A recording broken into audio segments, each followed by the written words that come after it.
your head, and you're able to create your hair standing up. Awesome.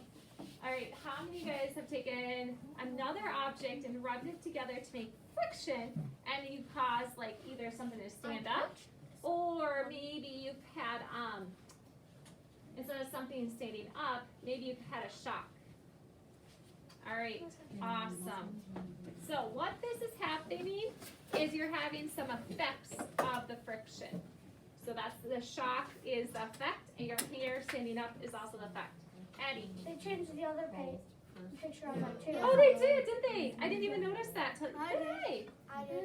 So the kid is the same, the boy is the same, but they changed the picture. Thank you for noticing that. I noticed that too. I did too. Yep. So for some reason they changed a couple of these pictures. I just wasn't Okay. gonna say. Thank you, Corla. When we were on the trampoline at the farm. Yeah. Whenever you do somersaults on the trampoline, it made my hair Stand up. Excellent example. Okay, we're gonna go on to the next card, and I'm sure you guys have done this also. Is it right now? When you stroll across a carpet on a dry day, the rubbing between your shoes and the rug can move electrons from the rug to your body. The change of electrons gives your body an electric charge. If you touch a doorknob or other metal object, electrons may jump from your body to the object. You may see a spark. You may even feel a slight shock. Speaking of sparks, have you seen a giant streak of lightning during a storm? Yes. Lightning is a giant electric spark. Lightning is another effect of static electricity. Let's see how it happens. Okay, so on a dry day, and that's why I say a lot of times in winter it's drier. The air is dry because there's not a lot of moisture in there. But static electricity happens a lot in the winter time because it's so dry. But you might feel sometimes when you do this and you shock yourself or someone else. Do you guys feel something?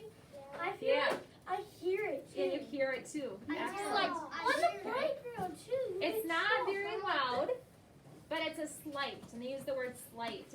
It's just like a slight little sound that you hear. And also the streak, when you shock someone, do you ever really see that streak? No.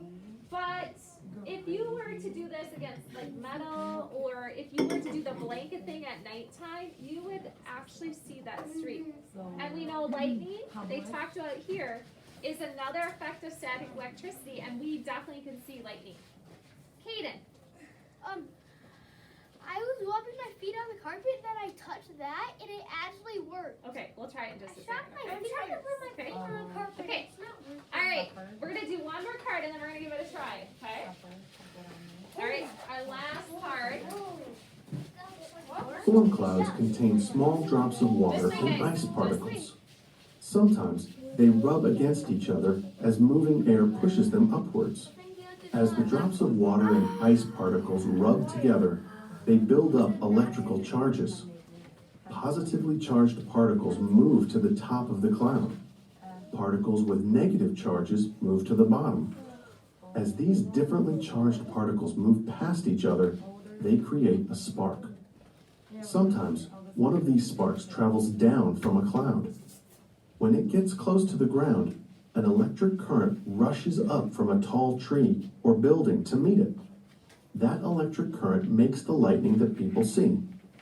Lightning can take different shapes, such as forks or streaks. Electric current is not only found in lightning. You use electric current every day. Electric current provides the energy you need to power lights, TVs, computers, and many other products. We use energy from electric current to produce heat, light, sound, and motion. Awesome. So electric current is everything that we have on the board that we just talked about, okay? And one of the other key vocabulary words they use is rushes, and we know rushes means to hurry or move quickly, okay? So electrical current likes to rush. Like if there's a storm and there's lightning, this current likes to rush to a tall tree or building to meet it. So if you're outside on a stormy day or night, this electrical current is gonna rush and find something tall. So do you think you guys should be like standing by something tall, like a tree? No. And definitely no, not metal either, because this electrical current likes tall things and metal things. So if you ever see a storm coming, make sure your summer is safe. Not in a tall building, not near metal, because that's where it's gonna rush to. That's where it's gonna go. Okay, Brooklyn, you've been waiting so nicely. I have a couple. So when I like the shock thing, when they shock. So I was at my grandpa's. All of our cousins it was really long time ago. It was at Thanksgiving. Everybody in my whole family went there. We were playing tag around the farm, and he has this I forgot it was like a shocking thing, but no animal could get out, and then I fell because I hit like a rock, a very hard rock, and then I leaned up on it, and then it shocked me, and it just scared me. Yep. It didn't hit me, It just scares you more, doesn't it? You. Yep, definitely. And I have something, and it's sort of about that, but it was at my house. When me and my sister were playing, we weren't really playing.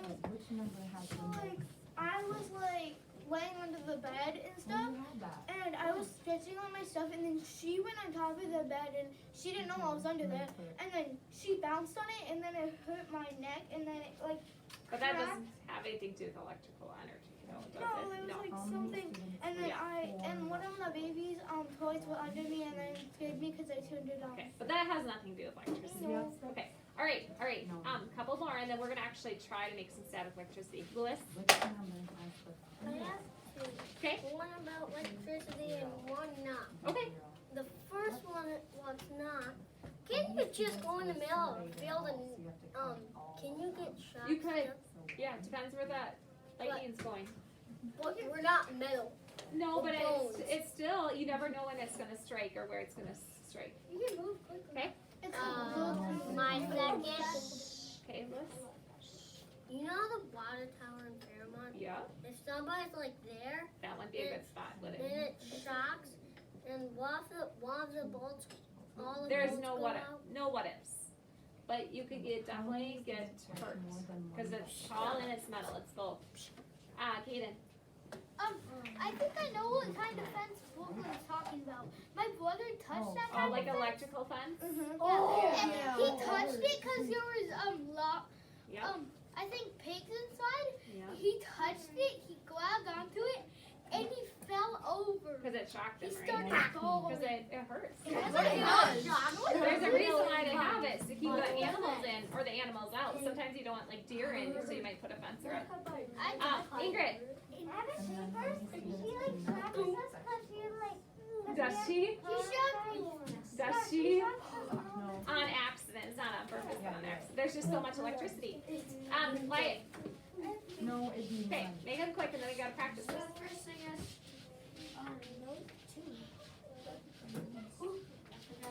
Okay? second one is, Raylan, you're tall. All of our parents are tall. Yeah, We're not middle. but Wyatt, that's like, a person's height is not gonna make the difference. Okay, last thing, Ellie. I'm not. Shh. Last thing, Ellie. 3 days. 3 times. Did ya? Okay, alright, let's practice this. So, what we're gonna do is, here's my rule. Oh, you just have to put 4, 3, 2, and 1. We never run. So we're gonna be walking. You're gonna try to get electrical, or it's more of a static charge. You're gonna try to build it up. So you're gonna walk and you're gonna rub your feet on the ground.